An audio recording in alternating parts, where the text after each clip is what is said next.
Paduano, Abante at Fernandez tinawag na duwag ang dating Pangulong Rodrigo Roa Duterte. Ex-President Roa Duterte ay dadalo na sa Quadcom. Ngunit Moyop, kasama pa si Rapi Tulfo pala. Paktay kayo dito. Mga sumusunod, no? Una, doon sa SONA ng ating Pangulo at report ng DPWH, 5,500 plus flood control projects ang tapos na. We wanted to find out kung nasan po ito. tama. At yun po ba kumpleto at integrated sa isang master plan? Kasi kung hindi, baka baliwala. So yun po mga banateros, mga kabiyaya, isang mabiyayang araw po sa ating lahat at welcome back to my YouTube channel, J. Guevara TV nga po pala, isa sa mga banateros brothers. At ito, pag-usapan natin itong kawalangyaan ng mga congressman. Tinawag pang duwag si PRRD. Ngayon sila naman daw ata ang naduwag. Grabe. Grabe na talaga ang grabe na talaga ang ginagawa nitong mga ulupong na to. Sadyang bastusan na kung bastusan eh. Hindi na nila ginalang yung dating presidente. Paano pa kaya what if na lang na maging presidente itong mga to? Siguro grabe pagiging mayabang nitong mga to, no? Partida nasa mababang posisyon pa sila. Paano kapag mga vice president, senator, 'di ba? Congressman pa lang 'yan. Akala mo kung manghusga akala mo sila yung korte. Akala mo sila yung batas. Ang hirap talaga pag may may hinahawakan ka or may sinasandalang kang mataas sa gobyerno. Sadyang talagang napakakapal ng mukha mo. Guruin mo nga ito, paano hindi magiging makapal ang mukha? Una si Dan Fernandez. Ikaw ba naman itutulad mo ang sarili mo sa isang kay BP Sara? Saka nakita nun na hinalintulad niya ang sarili niya kay BP Sara na nung panahon na siya ay mayor. O ngayon punta kay si Abante naman, 'di ba? Grabe makapanghusga. Akala mo napakalinis. Kaya katulad din ni Paduano, akala nyo napakalinis. Yung kasamahan nga nila dyan sa Congress convicted pa. Hindi lang isa kundi marami yan sila. At halos sila lahat may mga kaso sila. Gago! Yun siguro ang dahilan kung bakit todo sip-sip sila, sip-sip tumbong sila sa gobyerno, sa presidente or sa House Speaker, si Martin Romualdez, kasi nga may mga kaso sila na nananahimik lang sa isang tabi. Baka ayaw nilang mabulatlat. Alam nyo naman ngayon, kahit patay na yung kaso, binubuhay. So syempre, bago natin dito simulan, don't forget to like, share, comment, and subscribe sa ating YouTube channel. Pakipindot na lang din po yung bell button para lagi tayo updated sa ating mga video araw-araw. So eto nga, ano ba unahin natin? Siguro unahin natin tong ano ba to? Eto. Unahin natin tong Quadcom. Oo, eto muna. Eto, dito tayo. Sa eto. Yan, Attorney Salpanelo, lolo ko yan. Matapos siyang tawaging duwag, Duterte dadalo na sa Quadcom. Kung Dan, Paduano at Abante biglang natakot. So, matakot na talaga kayo. Di alam ko may may palagtong mga na to kasi dito kasi bastusan talaga to eh. Asahan na ho natin yun mga banateros, talagang may palagtong mga crocodile na to. Pero sasabihin ko sa inyo, hindi magpapatinag dyan si PRRD. O hindi magpapatinag dyan sa mga, ba't sino ba yan sila? Okay, play natin to. Ngayon dadalo na ang dating Pangulo. Ilabas ninyo ang lahat ng mga kayabangan nyo. Ito ang naging babala at panawagan ng former Presidential Legal Advisor na si Secretary Salvador Panelo na panindigan daw ng mga mayayabang sa Quad Committee ang kanilang mga katapangan. Ngayon dadalo na sa darating na Miyerkules November 13, 2024, sa Batasang Pambansa, ang dating Pangulong si Rodrigo Duterte matapos ang ilang beses na pagpapatawag sa kanya ng House of Representatives, partikular na ang Quad Committee. Sa nasabing live video ni Secretary Salvador Panelo, kinumpirma nitong hindi sila aatrasan ni former President ng dahil lamang sa mga aligasyon patungkol sa kanyang extrajudicial killing di umano noong panahon ng kampanya laban sa iligal na droga.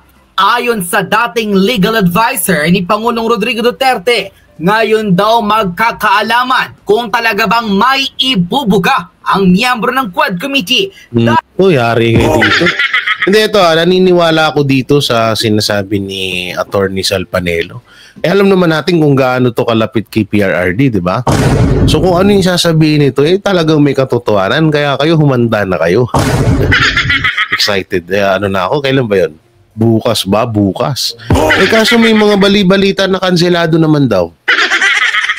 May mga bali-balitang na kanselado naman daw. Mamaya, pag-usapan din natin yan. So dito muna tayo. Dahil sa unang pagkakataon, makakaharap nila ang dating Pangulo. Ngayon raw nila ilabas ang kanilang mga tapang na nooy sinasabi lamang hanggang hindi nakaharap ang dating Pangulo. Ngayon ray magkakakitaan na sila mata sa mata. Ilabas daw ng mga mambabatas ito ang kanilang mga angas dahil sa unang pagkakataon, makakaharap na nila ang nooy pinatututsadahan nilang Pangulo. Yari sila dito. Maraming mag-iiyakan dito. Baka nga bandang huli, pa-contempt na lang nila si PRRD. So dito naman papasok yung about sa katulad ng sinabi ko nung nakaraan. Dito natin masasabi na talagang setup to. Ito kasi setup talaga to. Setup to, alam naman nila na hindi nila kakayanin si PRRD. So gagawin nila dyan ay parang i-contempt at siguro ipapakuha sa ICC. Diba, sabi ni Ka Eric Celis, pinapasok na daw ni Saldigo ang ICC sa Pilipinas. Inupahan pa ng mga mamahaling hotel. Ayan, tanong, kaninong pera kaya yun? So iyan yung nakikita kong motibo nila, kaya atat na atat silang mapadalo si PRRD dito sa Quadcom na to, no? Dito sa hearing na to. So ngayon, para sa akin naman, kahit matanda na si PRRD, hindi nyo kakayanin yan. Si BP Sara nga, hindi nyo kinaya eh. May pataas-taas pa ng boses nga doon si Abante. Ngayon, try natin yan. Yan yung tapang ni Abante, tapang ni Paduano kay PRRD. Handa na raw bang mapahiya ang mga taong minsan ang dinigdig si former President nang dahil lamang sa makuha? Hindi handa mapahiya, handa na kaming manood kung paano durugin ni Tatay Digong yung mga buhayang yan. Ngayon yung kinakasabikan namin dito. Panilang mapadalo ang nasabing dating Pangulo sa kanilang pagdirig sa Kongreso. Congressman Paduano, Benny Abante at Dan Fernandez sa pool kay Secretary Salvador Panelo. Panoorin ang full video. The day after tomorrow, ang dating Presidente Rodrigo Roa Duterte ay dadalo dyan sa Quad Committee hearing. Kaugnay dyan sa mga extrajudicial killing na yan. Kaya yung mga may lakad sa inyo, cancelin nyo muna para mapanood nyo live. At sigurado maraming I can imagine kung ano mangyayari doon. Titingnan natin yung mga tapang nitong mga kongresistang ito. Makakaharap na nila, yung hinahabol nila. Hindi sila uurungan ito. Alam niyo ba yan may kwento ko sa inyo ha? Basta ateno siya at yung mga, kung wala rin lang kayong ginagawa, salubungin natin ng Presidente Duterte sa pagdalo niya dyan sa Batasang Pambansa, Batasang Pambansa sa may Commonwealth. Ako bukas, no? Puto tayo. Ito yung pinaka-video nyo, no? Ito yung paparad ko sa inyo yung pinaka-video. So, Ito yun. Yan. Yan lakihan natin. Ito yung pinaka-video. Ito yung announcement. Sa Miyerkules, Yan na. the day after tomorrow, May po. ang dating Presidente Rodrigo Roa Duterte ay dadalo dyan sa Quad Committee hearing. Kaugnay dyan sa mga extrajudicial killing na yan. Kaya yung mga may lakad sa inyo, cancelin nyo muna para mapanood nyo live. Ba't kaya ganun, no? Ito lang pansinin nyo. Kapag may halimbawa, may big event si Marcos Jr., wala halos nanonood eh. No? Hindi pansin niyo yun? Wala halos nanonood. Pero kapag si PRRD ang dumalo sa hearing or magsalita or mag-press con, anak ng teteng, million views agad. Pag si Marcos, nga. Pag si Marcos nagsalita, namigay ng tulong, nga. Kasi alam ng tao eh. Alam ng tao kung totoo ba yung ginagawa mo o hindi. No, hindi ko naman sa sinasabing hindi totoo yung ginagawa nilang pagtulong. So tumutulong sila. Ang tanong, pera kasi natin yun eh. So sa madaling salita, ginisa tayo sa sarili nating mantika. Ayun yung nangyari dyan. At ayun yung nangyayari naman talaga dyan. Ito kasi si PRRD, napakatotoong tao kasi nitong taong to. Kaya isa sa mga kinabilibang ko sa kanya yung mga ganitong ganyan na pagiging talagang sobrang yung pagiging totoo niya hindi niya nababago kahit na siya ay matanda na ngayon. At ito, kaabang-abang nga yung mangyayari sa hearing na to kung gaano mapapahiya itong mga baby crocodile na to.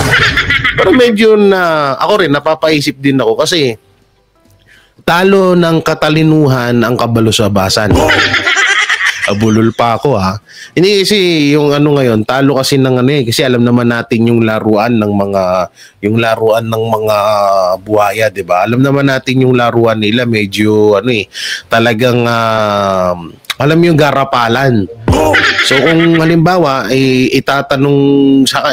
tatanungin sila ni tatanungin nila si PRRD, tapos sasagutin sila ng maayos si PRRD at ayaw rin naman nila tanggapin kagaya ng ginawa nila kay BP Sara, yun, doon lang magkakaroon ng kalabuan yun. Ngayon, eto puro lang naman 20,000 question daw eh. Sabi ni Dan Fernandez. So sana nga gawin niya yun. Kasi pag ginawa niya yan, tana lahat yan, yung 20,000 question na yan, ibabalik sa inyo yan. Gago! So itaga nyo sa bato, lahat ng katanungan nyo, babalik sa inyo lahat yan. Okay, tuloy. At sigurado, maraming I can imagine kung ano mangyayari doon. Titingnan natin yung mga tapang nitong mga kongresistang ito. Makakaharap na nila, yung hinahamon nila. Hindi sila uurungan ito. Alam niyo ba yan may kwento ko sa inyo basta aaten siya at yung kung wala rin lang kayong ginagawa, salubungin natin ang Presidente Duterte sa pagdalo niya dyan sa Batasang Pambansa, Batasang Pambansa sa may Commonwealth. Papunta doon. Doon ang gagawing hearing. At siya nga pala, kausap ko lang ko kanina si Presidente Duterte. Sabi niya, mag-aabogado ka sa akin. Sabi niya, mag-enter ka ng appearance mo as my lawyer. Ikaw ang lawyer ko sa Maynila, si Attorney Delgra, abogado ko sa Davao. Kayong dalawa. Yun nga masakit, Attorney Salpanelo Hindi na nga daw naniniwala yung mga congressman sa inyong mga attorney. Hindi na nga daw sila naniniwala dahil tawag dito mas matalino daw sila sa iyo. Mas may alam daw sila sa inyo. Kaya hindi ka na nila papakinggan. Samantalang ito, may napanood ako ritong video. Asan na yan? Ito ba? Ito. Yan Meron kasi dito na napanood. 11 public hearing ng House Quadcom kanselado. Ba't naman nakansela to? Anong meron at nakansela to? Anong katarantaduhan to, ha? Anong klaseng kaululan to, ha? Anong klaseng kaululan to? Ano na namang ano to eh. Akala ko ba ano okay na tapos ngayon kanselado naman. Oo. Okay, panoorin nga natin. Nais na tumestigo sa House Quadruple Committee hearing na kailangang i-vet o kumpirmahin pa ang sinumpaang salaysay ng Legal Committee. Yan ang dahilan kaya kailangang kanselahin ang nakatakda ng pagdinig bukas, November 13, ayon kay Quadcom Overall Chairperson Representative Robert Ace Barbers. Inilipat ang schedule sa November 1, susunod na Huwebes. Ipagpapatuloy ang investigasyon ng 4 House panel sa issue ng extrajudicial killings o EJK sa anti-drug war ng November 1? Eh, November 12 na tayo ngayon. Wait lang, baka nagkamali ako. Oh, ngayong araw to ah. Oh, ito yun oh. Wait lang, ulitin nga natin, baka nagkakamali ako. kumpirmahin pa ang sinumpaang salaysay ng Legal Committee. Yan ang dahilan kaya kailangang kanselahin ang nakatakda ng pagdinig bukas, November 13, ayon kay Quadcom Overall Chairperson Representative Robert Ace Barbers. Inilipat ang schedule sa November 1, susunod na Huwebes. November 1, susunod na Huwebes? Mali ata yung report dito ng UNTV ah. Gago! Ano ba sunod na buwan, 'di ba? Eh, November tayo ngayon. November 12. Ano ba susunod na buwan? Susunod na ba ni December? Baka December 1, hindi November 1. Si Raulo din tong UNTV, nilito mo kami ah. Patuloy ang investigasyon ng 4 House panel sa issue ng extrajudicial killings o EJK sa anti-drug war ng nakalipas na administrasyon. Cancelled nga yung public hearing matapos mapaulat na handa na si dating Pangulong Rodrigo Duterte na humarap sa pagdinig ng Quadcom. Ang ngayon pa lang marang natakot na. Anong meron? Oh, hamon kayo ng hamon. Ngayon pinagbigyan kayo, marang natakot na kayo. Aban ako. Ayos yan. Ano nangyari sa inyo? Hamon kayo ng hamon, tas ngayon pinagbigyan kayo. Biglang nag-atrasan yung mga yagballs nyo. Gago! Diba? Wala pala tong mga to eh. Biglang nag-atrasan yung mga yagballs. Ano nangyari sa inyo? Pero binigyang diin ni Quadcom Chairperson Representative Barbers, wala naman silang natanggap na formal na komunikasyon mula sa kampo ng dating presidente na dadalo ito sana sa pagdinig na nakatakda bukas. Matatandaan sa nakalipas na hearing ng 4 House panels ay ipinaabot ng abogado ng dating presidente ang impormasyong hindi ito dadalo dahil sa pinagdududahan nito ang integridad ng Quadcom. At sinabi na rin ng dating presidente na lahat ng nararapat niyang sabihin sa pagdinig ay nasabi na niya sa pagdinig sa Senado noong nakalipas na buwan kaugnay ng issue ng EJK. Yung paulit-ulit namin sinasabi dito eh. Ano pa bang purpose nito? Nagsasayang lang kayo ng pera. Buti sana kung pera ng mga congressman yung ginagastos dyan sa kada hearing. Hindi naman pera. Pera ho ng taong bayan yung ginagastos dyan. Hindi naman nila pera yan. So kung nasabi na ni PRRD lahat ng mga katanungan doon sa Senate hearing, ano pang kwenta nito? Ano to, para ma-expose na naman ulit ang mga pangalan ng mga congressman, ganun ba? Kasi kung iisipin nyo maigi wala na nga to, katuturan to tapos gagawin pa ulit. Anong klaseng, anong klaseng mindset to ng mga congressman? O hindi kaya,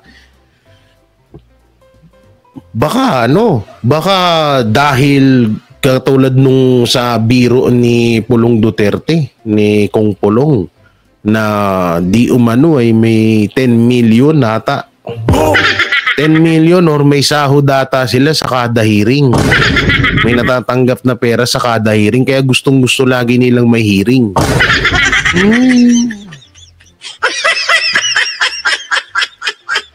Kahit naman siguro ako eh. Ito lang kahit naman siguro ako, halimbawa may sahod. Halimbawa, masahod ko doon 5 million kada hearing. Papasukan ko talaga yun. Katulad niyan, si Fernandez, dating yan doon. Dating op-ok. Oo, diba? Magkadbiray mo, maggaganong ka pa, maghuhubad ka pa, magkano. Hindi mo naman kayang kitain yung isa sa isang hearing na kita mo. Katulad ni Bishop Abante, ganun din. O, diba?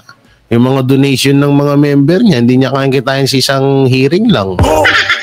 Hindi niya kaya yung, halimbawa, 5 million na per hearing, hindi niya kaya kita. Si Paduano, ganun din. O magkano ba yung sahod ng mga congressman? 250, 300K. Hindi malaking bagay nga. Ayos nga yun, no? So siguro, doon natin mapagtatanto yung sinabi ni Pulong Duterte na may sahod sila kada hearing. Kasi ang sipag nila talaga, no? Tapos yung topic, paulit-ulit naman. Okay sana kung yung topic ay paiba-iba. Paiba-iba yung dinidiscuss nila dyan sa House of Representatives, sa House hearing. Ay kaso, paulit-ulit lang eh. So anong isipin natin, di ba? Gaganahan pa ba tayo na suportahan sila? Paano natin sila susuportahan kapag napatunayan bang maraming pinatay si PRRD nung panahon niya? Bababa ba ang presyo ng kilo ng bigas? Bababa ba presyo ng bilihin sa Pilipinas? Hindi naman Hindi naman talaga mababawasan. Walang mangyayari, ganun pa rin. So, yung House of Hearing kasi na yan is dapat boses ng taong bayan ang nananalaytay dyan sa bawat katanungan. At mga Pilipino or mga kababayan natin ang makikinabang dyan sa hearing na yan. Hindi ang nangyayari ngayon, kaya nga pera ng taong bayan yung ginagastos dyan. Kasi ang unang makikinabang dyan ay taong bayan. Ngayon eto, kung sakali mang maidiin talaga nila si PRRD na meron talagang extra or yung AJK, mapatunayan nila yung about dun sa war on drug. Anong mapapala ng taong bayan dun? Gago! Kasi una-una, yung mga namatay puro mga addict, puro drug lord, puro masasamang loob, no? So kapag ano yun, parang bibigyan natin sila ng hustisya yung pagkamatay nila. Ang tanong dyan, yung mga pinatay at mga ginahasa ng mga yan, yung mga namatay na yan, nabigyan kaya ng hustisya? Hindi naman, di ba? Ang Senate hearing, ang House hearing, dapat merong pakinabang ang taong bayan dyan. Kasi pera nila ang ginagastos dyan sa kada hearing. Milyon ho ang ginagastos dyan, hindi lang 100,000. Lalo pa ngayon, may bali-balita. Sabi ni Pulong Duterte na may bayad pala yung mga yan. Sa kada hearing, medyo malaki-laki nga yan. Kaya pala wala ng budget ang quick response. Gago! Baka na quick hearing na sila. Oo. Ay, naku po. So, tingnan natin kung kailan to. At ng anti-drug war ng kanyang administrasyon. Lumabas din sa mga nakalipas na pagdinig ng Quadcom yung issue tungkol sa umani reward system para sa mga pulis sa kampanya kontra illegal na droga ng dating presidente. Ayon sa mga kongresista, welcome naman sa kanila yung ulat na darating na ang Pangulo sa nakatakda ng hearing bukas, pero sana ay dumalo din ito. Pero natakot ang mga buhaya. Ngayon pa lang, takot na kayo eh. Eto, dito tayo sa isang video. Ito, may papanood ako sa inyo. Kahapon pa to eh. Kahapon pa to eh. Matapos sabihing ubos na ang pera ng bayan, St. Joel may revelasyon. Pondo binulsa ng mga buhaya. Gago! Grabe to, no? Tindi nito, ha? Sige, panoorin natin. Huwag na kayong magtaka kung ubos na ang pondo. Naku po. Dahil ang pera ng tao, tiyak, ibinulsa lang ng mga ganid na politiko. Halos maiyak ang maraming netizen sa nakakagimbal na revelasyon ng senador na si Joel Villanueva matapos itong isa publiko na walang natatapos ang gobyerno sa mga proyektong ipinangako nila sa tao. Sa isang Senate hearing, hindi man diretsang pinangalanan, ngunit sapul sa naging pahayag ng veteran senador, hindi lamang si President Marcos, maging ang mga inupo nitong korap na hanggang ngayon nasa gobyerno na halos hindi raw mapakinabangan ng tao ang proyekto na pinopondohan ng pera ng taong bayan. Bukod sa nakakalulang 1 billion peso per day budget, hindi lamang ng DPWH kundi maging ng ilang pang ahensya ng pamahalaan. Mas nakakalungkot raw isipin na pinagtuunan ng kasi ng pamahalaan ang kabibigay ng ayuda. Ngunit ang proteksyon at proyekto na para sana'y pakinabangan ng tao, Wala nga. para raw bula na bigla na lang naglaho. Hindi na raw magtataka ang maraming senador tulad ni Joel Villanueva kung patuloy na ikakatwiran ng presidenteng ubos na raw ang pondo dahil ang mga buhayang inupo nito sa gobyerno tila nagbubulsa ng pera ng mga tao. Hindi, obvious naman talaga eh.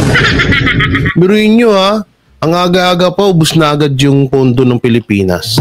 Anak ng teting na yan. Samantalang yung mga katulad nyo sa flood control, biruin mo, 1.4 billion per day. Di umano. Tapos walang tigil yung ayuda ni Martin Romualdez. Tapos wala nang pondo. Tsaka hindi katwiran yun, yung sabihin, wala na tayong pondo eh. Gawan mo ng paraan eh. Asan na yung di ba? Para din sa paglaki ng pondo yung pag-travel niya sa iba't ibang bansa, sa iba't ibang lugar. Asan na yun? Anong naging silbi nun? Anong naging purpose nun? May ginastusan din, pera din ng taong bayan ng pinamasahe ng presidente dun. Asan na yung dun? Asan na yung kapakipakinabang dun? Kapakinabangan ba? Asan na yun? May mga investment ba? Mga investor ba na pumasok sa bansa natin? Paano sila papasok dito kung laging baha? Gago! Kaya isipin nyo lang yun, paano sila papasok? Kahit ako halimbawa businessman ako, ba't ako papasok sa isang bansa na hindi ko naman mapapakinabangan? Hindi naman ako kikita dyan. Laging baha dyan sa Pilipinas, paano ako pupunta dyan? Yun dapat diba? Kaya karapat dapat na isaayos yung flood control na yan. Maiwasan yung baha. Andun naman na tayo sa punto na palagi naman talaga kahit mga noong pang presidente na binabaha yung Pilipinas. Pero kapag matindi na yung bagyo, hindi naman kalakasan si Christine eh. So, sino pa ba yung mga naunang bagyo? Hindi naman sobrang lakas eh. Hindi katulad ng Yolanda, ng yung habagat, walang tigil na ulan yun, halos isang linggo. Nag-isang linggo ba yung yung ulan? Hindi pa naman Yung dapat nga, kaya tama nga itong sinasabi ni Kaya nga, yung sinasabi nilang diversional tactic ng mga Duterte, sila talaga gumagawa nun. Tingnan mo, kakadivert nila, puro na lang Duterte tinitira nila. Pero yung kabulastugan, nasan na yung, pag-uusapan yung pondo sa flood control. Dapat pag-usapan din ng Congress yan. Kasi alam nyo, aminado naman ako na medyo magiging scripted yun. Kasi nga mga bataan nila yan. Pero ang hinahabol ko kasi dun, yung may madulas. May madudulas at madudulas dyan. Sa lupit ng mga Pilipino makahanap ng butas sa mga yan, talagang may lalabas at lalabas niya. Tutuloy natin to. Kalunos-lunos na raw ang sitwasyon ng Pilipinas, lalo't lantara na ang korupsyon sa pamahalaan na parang hindi man lang raw sinasaway ng ilang mga nagtatapang-tapangan sa pamahalaan. Malupit pa nga nito Ang malupit pa nito, kaya open, magnakaw yung ibang mga politiko. Di umano, di ba? Sabi ni BP Sara, ang humahawak ng budget ng Pilipinas ay walang iba kundi si Saldico at si Martin Romualdez. Diba? Sila yung mga humahawak ng pondo rito. So sa madaling salita, malaya ang mga congressman na makapagnakaw sa kaban ng bayan. Dahil yung mismong leader nila is nakakonected din sa kanila. Kaya yung reaction ko ay dumidepende ito sa mga sinabi ni Senator Joel Villanueva. No? Na talagang may katotohanan yung sinasabi niya. Kasi isipin nyo na lang, sobrang hinahanap, sinisigaw ng taong bayan yung abot sa flood control. Pero iniiwasang mapag-usapan ng Congress. Bakit hindi nila pinag-uusapan doon? Ba't nakatuon lang sila sa Duterte? Kada hearing, Duterte lang maririnig mo. Kung hindi Duterte, confidential fund ni VP Sara. O sige, ganito na lang. Kung sakaling mapatunayan yung 25 million ba yan? Kung di ako nagkakamali. Halimbawa, ganun. Gasino lang yun. Diba? Gasino lang yun, 125 million. Confidential law. Sige, sabihin na natin mapatunayan, ma-impeach si VP Sara. Baba presyo? Gagaang ba ang pamumuhay sa Pilipinas? Hindi, di ba? Totoo yan. Hindi, walang mas malaki pang ang gulo yan. Gulo pa ang kakalabasan yan pag nangyari yan. Kaya sabi ko nga sobra na yung ginagawa. Pero okay din to kasi may mga ibang senator na na kumikilos na, no? At sana naman magtuloy-tuloy itong ginagawa na at sana makahawa si Senator Joel Villanueva sa mga kasamahan niya na bumusis na rin dahil hindi na ho biro ito, lantaran na ang pagnanakaw sa kaban ng bayan. At ito pa, speaking of, sige, sabihin na natin na pangungurak. So yung confidential fund, hindi naman yung pangungurap eh. Biruin mo, 125 million. Itatapat mo sa 500 billion na di umano ibinigay na pondo kay Martin Romualdez. Di umano yun ay wala pa naman sapat na ebidensya. Pero kung pagbabasihan mo ngayon, bakit ubos na yung pondo? Yun doon napapatanong yung mga tao, bakit ubos na yung pondo? So ibig sabihin, totoo ba yung balita na binigyan si Martin Romualdez ng 500 billion na ipapamahagi sa mga congressman para sa kanilang mga project? Ang masaklap pa dito, ipinagawa, sige sabihin na natin, katulad yan ni Benny Abante, ipinagawa ng tulay, may pangalan niya pa. O si Kimbo, pinagawa ng ospital, ng center, may pangalan niya pa. Marami pa iba dyan. Marami pang ibang mga congressman na ipinapangalan sa kanila yung mga proyekto na ginagawa nila. Ito yung kinagandaan sa Taguig. Lahat ng proyekto rito may logo. Logo ng Taguig. I love Taguig. Pero walang nakalagay na Cayetano. Oh, yun okay yun eh. Maganda yun, may logo kayo ng lugar nyo, may talagang palatandaan, pero yung mismong pangalan mo, sagwa naman nun. Una, bukod sa masagwa, ang kapal naman ng mukha mo. Hindi mo naman pera yun, tapos proud ka na sa ikaw nagpagawa nun. Pangit naman yun, di ba? Bukod kina Zaldico, House Speaker Martin Romualdez, President Bongbong Marcos, special mention pa ang nooy TV broadcaster turned senator na si Raffy Tulfo na nooy pininiwala ang taong bayan na siya ay kakampi ng mamamayan. Ngunit Moyop, kasama pa si Raffy Tulfo pala. Paktay kayo dito. ngayon nasa pwesto na, kahit lantaran ang pangungurakot ng kanyang mga kapwa-opisyalis ng gobyerno, tila umurong daw ang dila ni Raffy Tulfo. Naku po. Narito at pakinggan ang buong revelasyon o expose ng senador na si Joel Villanueva kung saan walang takot na binanatan ang mga nasa opisyales ng pamahalaan na tila hindi na raw magtataka ang taong bayan kung ubos na ang pera ng mamamayan dahil ang lahat ng ito o karamihan sa pondo na inilalaan para sa mga tao ibinulsa na raw tunay ng mga ganid na politiko. Naku po. Narito yung full video. Puti pa tong si Senator Joel Villanueva. Napapansin niya rin yung mga nangyayari ngayon. Panoorin natin. Alam kung paano ako magsisimula sapagkat isang taon na yung nakakaraan.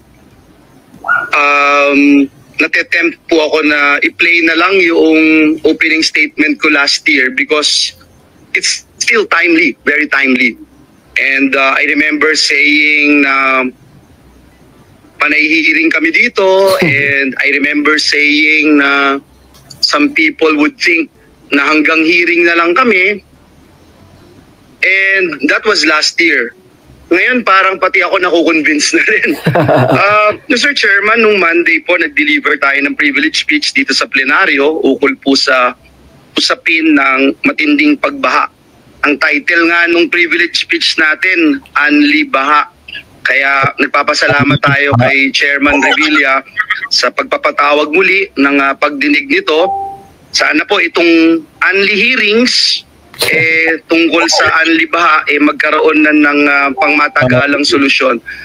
Dahil yung Anli hearings mahirap at masakit din po pakinggan, lalo na sa isang public servant who hails from the province of Bulacan na laging hinihingan ng resibo kung ano na yung nagawa or po pwede pang magawa doon sa aming lalawigan.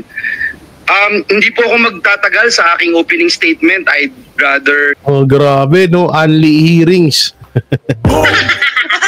Paano nga, Senator Joel, paano hindi magiging Anli hearings? Bayad nga daw. Hear the reports coming from different agencies of the government and perhaps ask questions tulad po ng mga nabanggit ng aking mga kasamahan at nabanggit natin dun sa privilege speech natin nitong nakaraang Lunes. Nais po nating malaman yung mga sumusunod, no? Una, doon sa SONA ng ating Pangulo at report ng DPWH, 5,500 plus flood control projects ang natapos na. We wanted to find out kung nasan po ito. Tama. At yun po ba kumpleto at integrated sa isang master plan? Kasi kung hindi, baka baliwala. Kita mo, pati senator, hindi nila alam kung nasan yun. Ang galing. Ang galing. Ngayon lang ultimong senator to, Senator Joel Villanueva. Pero ba't hindi niya alam? Pati siya hindi niya alam kung nasan yung flood control na yun. Ano ba yung real status ng flood management master plan? Pinakitaan po ako ni Senator Amy noong 1972 na meron pong Executive Presidential Decree number 18 na imagine po, nag-establish na ng Metropolitan Manila Flood Control and Drainage Council. And the chairman kanina made mention about the 1.14 trillion pesos na ginastos natin the past 10 years. Inaaral ho nating husto yung mga budget ng iba't ibang ahensya ng pamahalaan. Pagsamahin na natin ng DPWH, climate change, MMDA, DENR, etc. Tumataginting po na 1.44 billion pesos a day. Wow! 1,440 million a day. 1 billion. Yun, ang lupit nun. Ibig sabihin totoo nga, no? 1.4 billion a day. Pero yun, hindi yung kine-question. Pero yung confidential fund ni BP Sara na nagkakahalaga lang ng 125, kung di ako nagkakamali, 125 million na inubos naubos or inubos, sabi nila, naubos sa loob ng 11 days, napakababaw. Yun 1.4 billion pesos per day. Grabe yun, di ba? Pero ngayon, bakit hindi yun inusig? Bakit hindi yun sinisita? Dahil, yun nga ito na nga yun Ito yung sinasabi naming diversional tactic. Dinadivert nila sa issue ng mga Duterte yung dapat na issue na napag-uusapan sa kabulastugan nila dyan sa gobyerno. Yun dapat yun. Kaso wala tayong magawa Diba? Wala tayong magawa dahil ay nako. May isang bituka lang sila dyan Paano ko ba nasabi isang bituka? O tignan mo. Si Romualdez, si Marcos, nasa taas si Marcos. Pangalawa, si Romualdez. Si Romualdez, may isang puso, may isang ugat yan. Lahat may sanga-sanga. may isang ugat yan na dugtong lahat ng mga bituka ng mga congressman dyan. So paano nga naman mapag-uusapan yun, di ba? Grabe, intindi, no? Buti na lang, no? Salamat kay Senator Joel Salcedo. Palakpakan natin. Ang lupit mo, idol. O, sana naman, no? At ang malupit pa dito, yun nga, si Senator Rapi Tulfo. Eh, bakit parang biglang umurong ang Yagbulls? Anong nangyari na sa'yo, Tulfo? Dahil ba nandun ang kapatid mo? O dahil ba tatakbo ka sa 2028 election kaya nananahimik ka? So yan mga banateros, mga kabiyaya, i-komento nyo po ang inyong komento, ang inyong saloobin mapatungkol ho dito sa mga napanood po natin at napag-usapan, lalo na ho dito sa pagkansela at pagdalo ni dating presidente Rodrigo Roa Duterte at ngayon biglang kinansela. At itong mga ibinulgar ni Senator Joel Villanueva. Comment nyo lang po dyan sa baba. Siyempre, don't forget to like, share, comment, and subscribe sa ating YouTube channel. Pakipindot na lang din po yung bell button para lagi tayong updated sa ating mga video araw-araw. Pakidamay na rin po yung join button and super thanks natin yan. Maraming salamat. Ingat kayo palagi. God bless and peace and bye-bye. Yan ang Banateros, walang inuurungan. Pag tama palakpakan, pag mali ay babanatan. Yan ang Banateros, boses ng ordinaryong Pilipino. Banateros ay walang makakaawan, walang inuurungan. Banateros ay tinutulungan.